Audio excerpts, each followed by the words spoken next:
I saw some talk that Trump wants to get rid of income tax. Is that real? Trump wants to get rid of income tax? This is real from today? Trump floats eliminating U.S. income tax and replacing it with tariffs on imports. This is so easy to sound popular and dumb.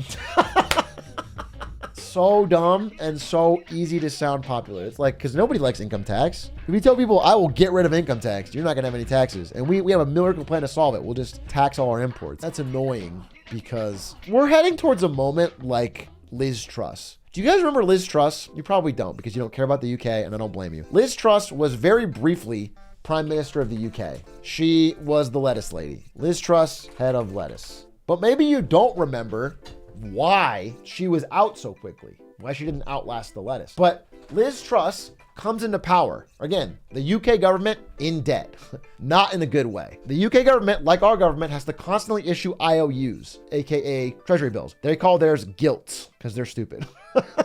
Okay. Why are they called gilts? Because they have little gilded edges. It's stupid. They call them gilts, okay? So Liz Truss comes in and she proposes this new budget where we're not going to figure this out, this whole debt problem thing. We're just going to cut taxes and increase spending. Just like, it was fun. And we'll make up the difference with even more debt. It's very unserious. It's very like, we're going to make the problem 10x worse. Only, in the past, politicians had been able to do this. Finally, today, the UK gilt market had enough. They went to the market to sell their IOUs and nobody bought them. Nobody bought them. It was like a zero bid day for the gilt, which is like disastrous. Suddenly the government can't fund itself. It was this huge crash. When no one buys your government bond, you have to raise the amount you're paying out. It's the yield. You have to raise the yield to make them want to buy it, to make it more attractive. And when you do that, anyone who currently owns a government bond, like let's say all the pension funds in the UK, that is worth less. Everyone who owns the old ones at the lower price. So overnight, they were like, the yields were spiking. All the pension funds were going default. It was a disaster. You know what I'm saying? This is the problem. Like, this was the problem. This is what caused her to get thrown out of office. It was such a disastrous proposal that it could have widespread bankrupted the UK. I mean, it was bad. We are heading towards a moment like this in the US. I promise you. We've had some days where the US IOUs, the US T-bills, at the 10-year don't get a bid, or they get low amounts of bid. Like, people aren't buying them. And I swear to God, if we have a Trump come out and say, I'm eliminating income tax and we're going to keep spending like crazy, we're going to have a no bid day and it's going to be chaos. I swear it's going to be a problem. We already have it now with Biden spending like crazy. If we cut taxes, it's going to be bad. So we'll see. But this is what is happening. Hey, Truck, I need to destroy the world economy. I have negative figures in the bank and I'd like to create mass hyperinflation to eliminate my debt. How do I go about that? Here's what you do. Here's a perfect plan. I want you to sit down on your couch and wait. I want you to sit there. I want you to do nothing. I want you to do absolutely nothing. And I want you to wait. And then odds are you'll be all right. Sure, if hyperinflation is coming, shouldn't everyone just borrow and it's all gonna be inflated away? That was the joke. However, you can explain that to the bank when they come asking to collect. That hasn't happened yet. Once you've taken out your big loan, you're like, don't worry, it's gonna get hyperinflated so soon. And then when the bank comes and it's like, okay, well, you owe it now. You owe the payments and you don't have it. You'll just tell them that good things come to those who wait. That often keeps banks off your ass. Fortune cookies. Yeah, a bank often accepts a fortune cookie instead of the payment they're owed. Big A, thoughts on overworking or working 2 full-time remote jobs? Great question. I have friends who've done it. I've also technically done it, even though you don't call streaming a job. We uploaded a video every single day for 2 years while I worked full-time and I streamed.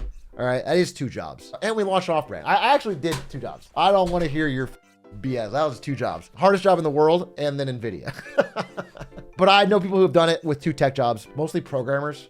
It's kind of cash at first. Later on, they have complained. At first, they did it and they were like, this is amazing. I'm milking it. But I think it does eventually catch up to you, either through burnout or through inability to mismanage schedules because shit gets overlapped and then you gotta... I think shit happens. So I would say kind of up to you. Maybe give it a shot, see what you think, and then pick the job you like the most and just stay there.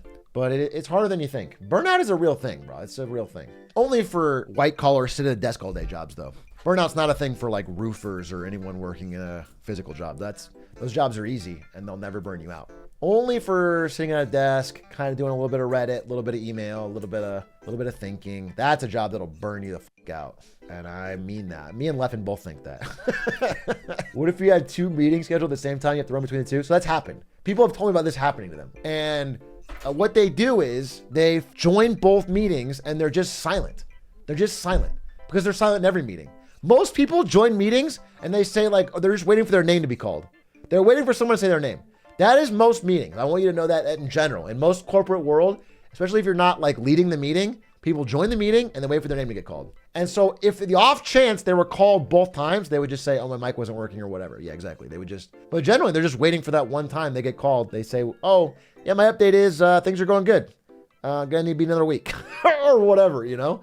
And then everyone nods and then they mute again. Read my 4-month message, dude. All right, let's read it. This better be phenomenal because you've really... I'm looking at your chat history right now. Do you want me to show it to you? Here's your chat history. It says, read my 4-month message at ATR. Read my 4-month message, dude. No.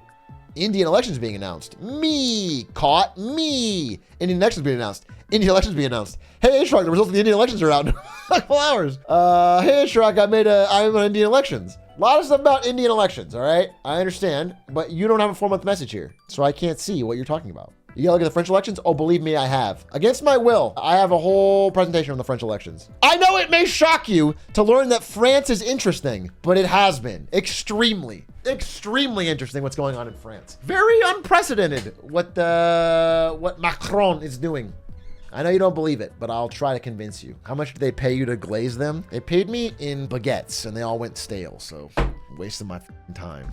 Negotiated on that for 6 months. French elections equals guillotine. Okay, brother, your knowledge of France consists of extra credits history videos and do you think Napoleon's still in power? Do you think where do you? No, they're not dusting off the guillotines in France, bro. Yeah. You watched Oversimplified and thought, well, France, can't change anything. No, they're not dusting off the guillotines, bro. Have you talked about the $500 R skin? I haven't. I mean, I have many times, and we have a video about it and everything. But I will say new information on that I'd love to share with you. Statistical data. Here it is. This is the ban rate on Ari the day it came out. People are not letting the whales play it. They are just not letting it through. It is very, very funny. Keep it up. That is actually so funny to me to imagine someone dumping 5 different $100 payments through Afterpay to get RP, buying this thing, and then they can't play it. And then Faker apparently recorded a secret bonus message for people that unlock all 100 levels of the battle pass. And I'm not going to play that much League of Legends, so I just found the rip on YouTube. It was like him reading off a script, and he's like, thank you to my big fans. I love being the first person in the Hall of Fame. What is this? Faker's Immortal Legend Ari is getting a PVC figure, and it's cheaper than the actual in-game skin. This costs 250 USD. The thing is, here's what they should have done. This should have been included. If you buy the $500 super package, you should get the ultimate skin and this. And then it's crazy, but you know what? For the goddamn super fans. But the fact is that it's just a Ari skin at the end of the day. I waffled about it a bit, but honestly, I would feel bad about myself if I bought this skin. It feels so like bad for gaming.